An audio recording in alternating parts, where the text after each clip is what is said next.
દોસ્તો, હું જય વસાવડા. અત્યારે ગુજરાતની અંદર વાયરલ વિડીયોની ચર્ચા છે. વડોદરાની MS યુનિવર્સિટીમાં એક છોકરીએ ધક ધક કરને લગા માધુરીવાળા બેટા ફિલ્મના ડાન્સ કર્યો. ABVPનો કંઈક કાર્યક્રમ હતો અને પછી હો હારે ગોકીલો થઈ ગયો છે કે હાય સંસ્કાર નગરી વડોદરામાં આવું એટલે કેવું ભાઈ? મારી પાસે કેટલાક મુદ્દાઓ છે આ વાતના, બરાબર ધ્યાનથી સાંભળજો. પહેલાં તો આ બેટા ફિલ્મ રિલીઝ થઈ ત્યારે અમે લોકો કોલેજિયન હતા, એ છોકરીની ઉંમરના, અને આખા ભારતમાં સુપરહિટ ફિલ્મોમાં એની ગણતરી થાય છે. એના ધક ધક કરને લગાવાળું માધુરી દીક્ષિતનું ગીત એને સુપરસ્ટાર બનાવી દીધી. અનેક જગ્યાએ મેં ગવાતું વાગતું, કેટલાક લગ્નોના સમારંભોમાં લોકો એના ઉપર પરફોર્મ કરતા હોય, આ બધું જોયેલું છે. તો જે લોકો અત્યારે વડીલ થઈ ગયા અને જેના છોકરાઓ અત્યારે આ ડાન્સ કરવા જેવડા થઈ ગયા ને, એ બધા આ જ ગીત જોઈ જોઈને મોટા થયા છે. આવું કાટે નહીં કટતે એની પહેલાં શ્રીદેવીનું આવેલું એ મિસ્ટર ઇન્ડિયા ફિલ્મનું. શું મિસ્ટર ઇન્ડિયા ફિલ્મ જેટલા એ જોઈએ બધા સંસ્કાર વિરોધી થઈ ગયા, સંસ્કૃતિ વિરોધી થઈ ગયા, આ ભારત દેશ માટે માન ન હોય એવા થઈ ગયા. તમે શું માનો છો? આ જગતને, આ દેશને આપણે ખાલી બ્રહ્મચારી બાવાઓનો મઠ બનાવી દેવાનો છે ખાલી? આ પૃથ્વી ઉપર માત્ર ને માત્ર આપણે કંઈ મોક્ષની જ પ્રાપ્તિ કરવા માટે આવ્યા છે, જીવવા આવ્યા છે? એટલે પહેલી વાત તો એ કે આમાં આવું કાંઈ રસાતાળ થયું નથી. આ કોઈ એવો ડાન્સ નહોતો સાડી પહેરીને કરેલો ડાન્સ હતો. આવા કેટલાય બધા ડાન્સ છે ઇન્સ્ટાગ્રામની અંદર, સેંકડો કન્યાઓ કરતી જ હોય છે. લોકો પાછા ડોળા ફાડી ફાડીને જોતા હોય છે, એટલે તેમાં લાખોમાં મિલિયનમાં વ્યૂ આવતા હોય છે. ગૂગલની અંદર સર્ચને પેલા જોઈ લેજો રેકોર્ડ, આપણે શું શું સર્ચ કરીએ છીએ આખા ભારતમાંથી. એટલે આ દંભિસ્તાની દોગલાઓ બધાને છે, જોવું છે, મજા આવે છે, એટલે તો આવું બધું વાયરલ થઈ જાય છે. એટલે ન્યૂઝ વાયરલ થઈ જાય, પછી એમ કહ્યું કે હાય અમારી યુનિવર્સિટીમાં આવું. હા, એ ખરું કે ભાઈ જે લોકો એવી વાતો કરતા હોય કે અમે મોટા સંસ્કારના પૂછડાઓ છીએ, એમણે આ પ્રકારના કાર્યક્રમો ન કરાય. પણ બધા સંસ્કારના પૂછડાઓ કોઈ હોતા જ નથી, બધા સગવડિયા છે. એટલે સંસ્કારના નામે જે લોકો પોતાની દુકાનો ચલાવતા હોય ને, એ લોકો ખાનગીની અંદર જાત જાતના ખેલ કરતા હોય છે. આપણે તો કેટલા બધા જાત જાતના રાજકીય નેતાઓ હોય, ઉદ્યોગપતિઓ હોય, લોકોને ખાલી ફિલ્મ ઇન્ડસ્ટ્રી દેખાય છે બદનામ કરવા માટે. બાકી ગામે ગામ અનેક પ્રકારના છાના અને છપડા લફડાઓ પણ હોય જ છે. એટલે આની અંદર આવી કોઈ બિચારી કન્યા ઉપર, દીકરી ઉપર સંસ્કારના નામે ધોકોને ધડકી લઈને તૂટી પડવાની કોઈ વાત જ નથી. આ જ અસંસ્કારનું પ્રદર્શન છે, આવી રીતે તૂટી પડવું હોય.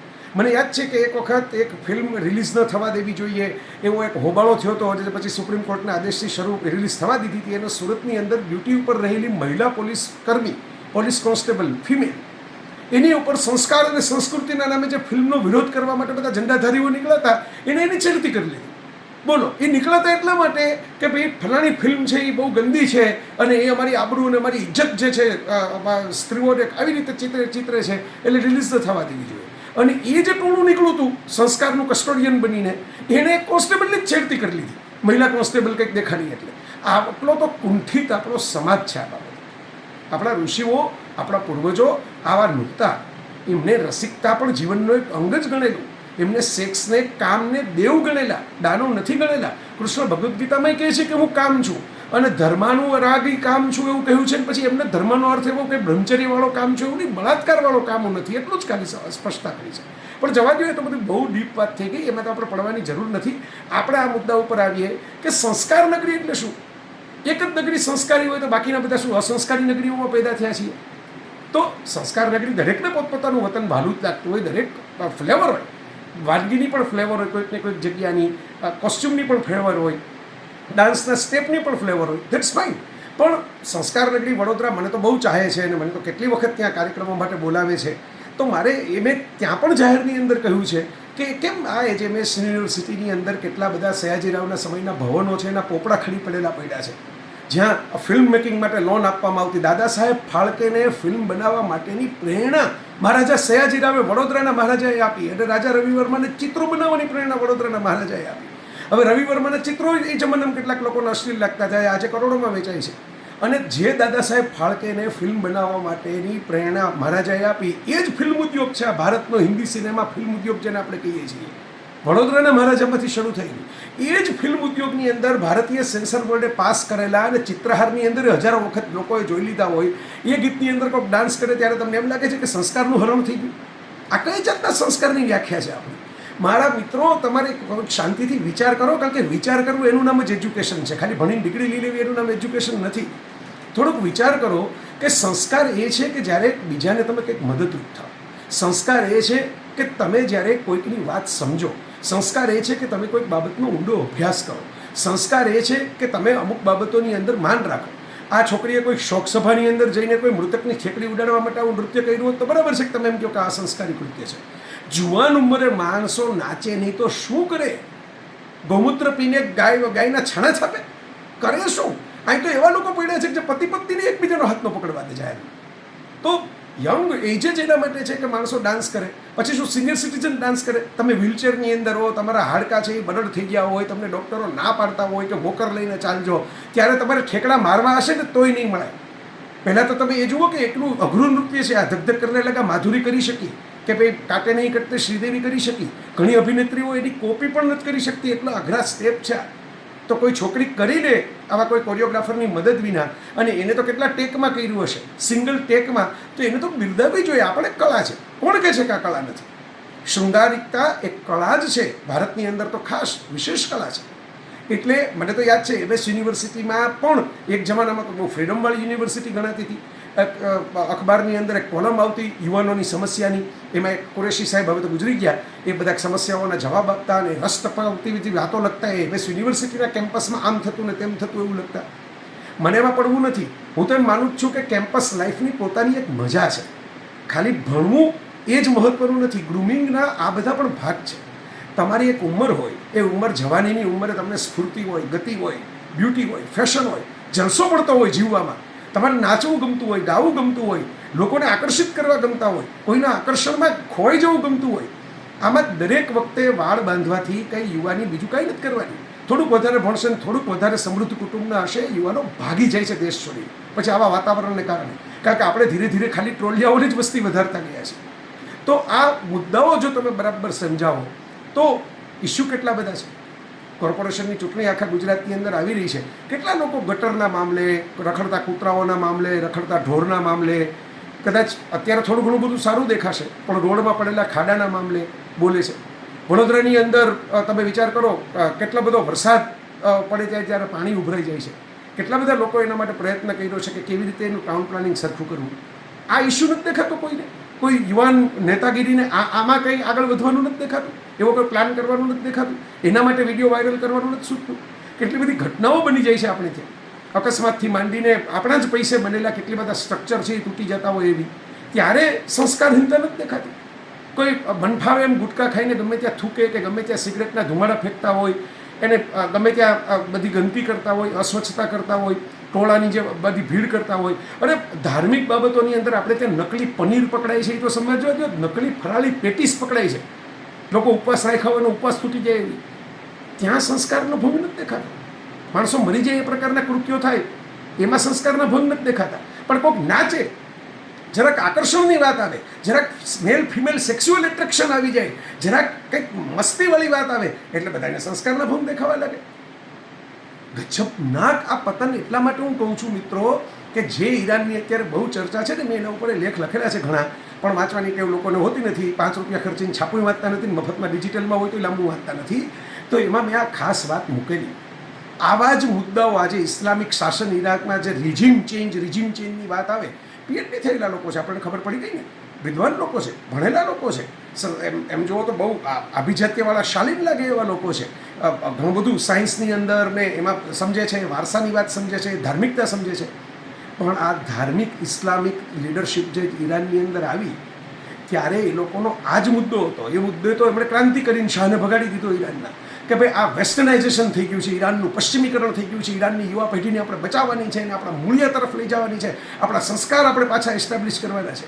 હા, એ લોકો થોડા ભણેલા ગણેલા અને પેલી પર્શિયન સંસ્કૃતિનો હજારો વર્ષોનો મહાન મહાસત્તાનો વારસો, એટલે સાવ એમણે અફઘાનિસ્તાન જેવું ન કરી નાખ્યું, પણ આવી જ રીતે પોતાના દેશને પાછળ લઈ ગયા, ફોરવર્ડ લઈ જવાને બદલે બેકવર્ડ લઈ ગયા.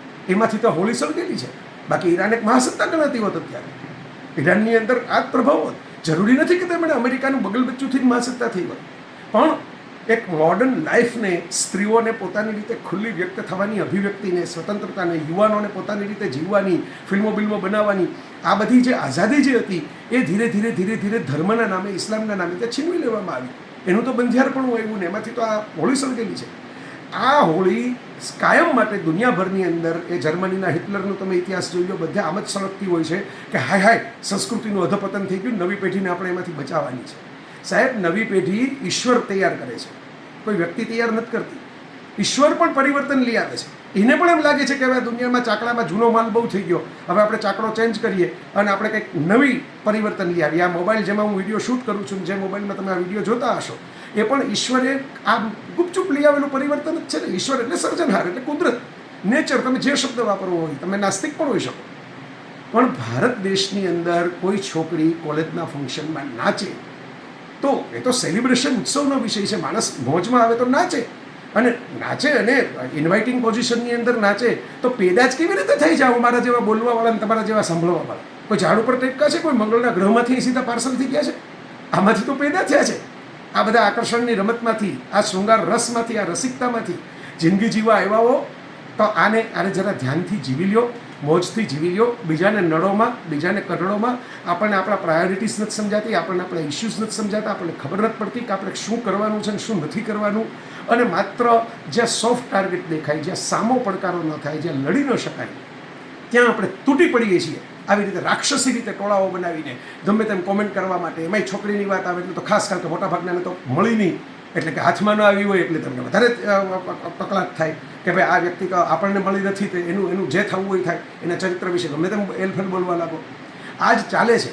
આપણે સંસ્કાર અને સંસ્કૃતિની એટલી બધી ક્યાંથી ડરપોક પ્રજા થઈ ગઈ કે આટલા હજાર વર્ષોથી જે સંસ્કૃતિ, આટલી ગુલામી, આટલા આક્રમણો પછી જેનો કાકડી હલી નથી, અને આટલા કરોડો અબજો લોકો છે જે સંસ્કૃતિમાં માનવાવાળા, જેની આટલી મોટી લેગસી વિરાસત છે, એ જ્યારે ને ત્યારે કોઈક લગ્ન કરે એનાથી તૂટી જશે એવું આપણે ફફડાટ થઈ જાય, કોઈક નાચે એનાથી તૂટી જશે એવો ફફડાટ થઈ જાય.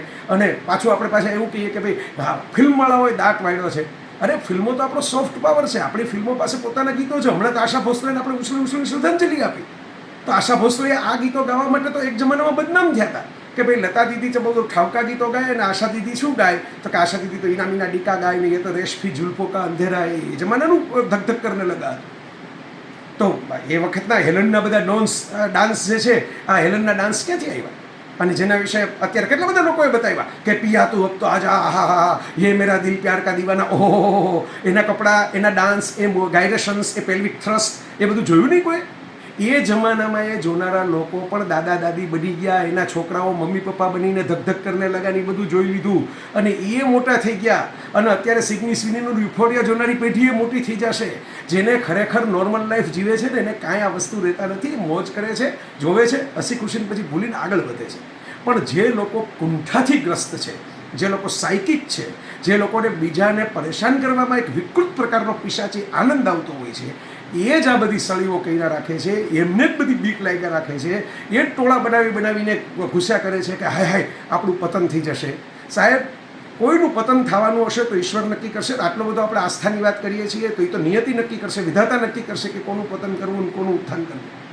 આપણે એના કાજી બની જવાની જરૂર નથી. લેટ ધેમ ડાન્સ, લેટ ધેમ એન્જોય.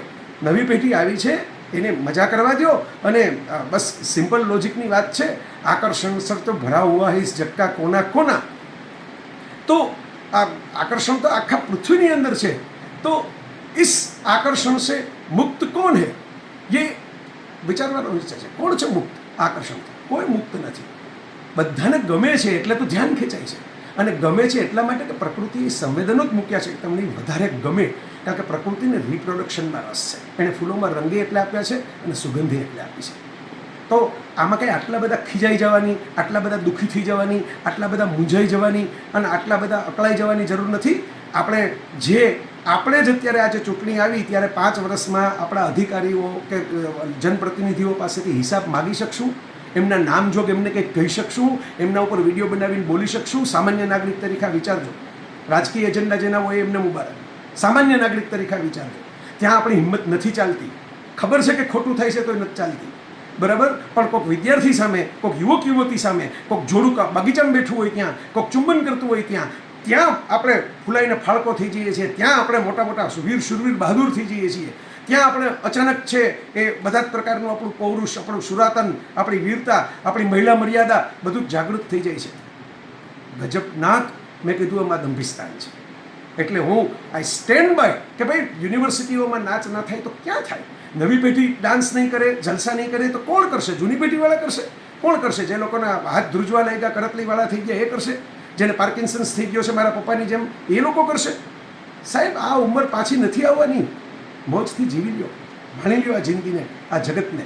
કોઈને નડતા નહીં, કોઈને છેતરતા નહીં, ખોટું બોલતા નહીં, પરેશાન કરતા નહીં, અને કોઈનો ખોટો ગેરલાભ ઉઠાવતા નહીં, કોઈને એક્સપ્લોઇટ કરતા નહીં.